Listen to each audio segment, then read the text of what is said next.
पीछा पड़ल बाड़ काहे ये देवरऊ देख कर जनी हो सोया के धन हवे हाथ न लगाव भीतरी ले डाल जनी रंग हो करे जबरिया दे हम करिया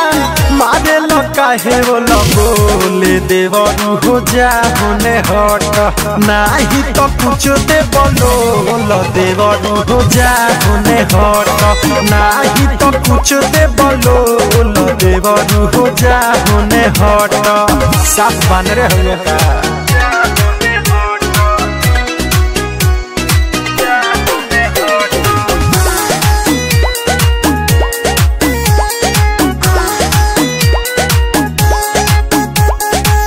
Music by Aman Rao.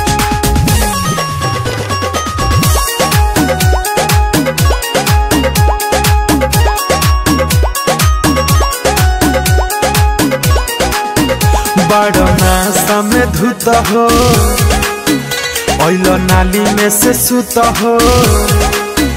गोबर माटी लगा के देखो भइल बड़ा भूत हो जा तने जाके नहा लो बड़ना समय धुत हो ओइलो नाली में से सुत हो गोबर माटी लगा के देखो भइल बड़ा भूत हो बड़ा जो हुआ माना भई के फूला माना नाही दबावा गोले गोले देवरू हो जा होने हट नाही तो कुछ दे बोलो देवरू हो जा होने हट नाही तो कुछ दे बोलो देवरू हो जा होने हट बोलाई का मजे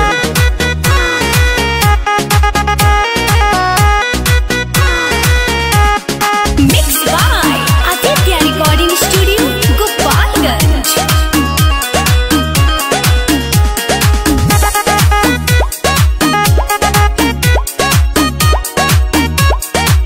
ए हो दीपक दीवाना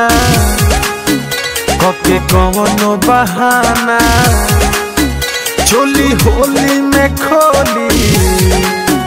लूटल चाहे खजाना ये हो अरे मान जा ये हो दीपक दीवाना कके कवनो बहाना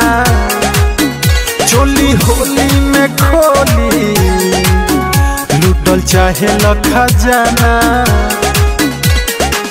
सोनू मनोज समझावे रोज रोज तब कहल धर होई रोले देवरू हो जा होने हट नाही तो कुछ दे बोलो देवरू हो जा होने हट नाही तो कुछ दे बोलो देवरू हो जा होने हट पीछा पड़ल बाड़ काहे ये देवरू देख कर जनी हो सोया के धन हवे हाथ न लगाव भीतरी ले डाल जनी रंग हो करे जबरिया दे हम करिया मारे काहे बोले देवरू हो जा होने हट नाही तो कुछ दे बोलो देवरू हो जा होने हट नाही तो कुछ दे बोलो देवरू हो जा होने हट अरे हट ना हट।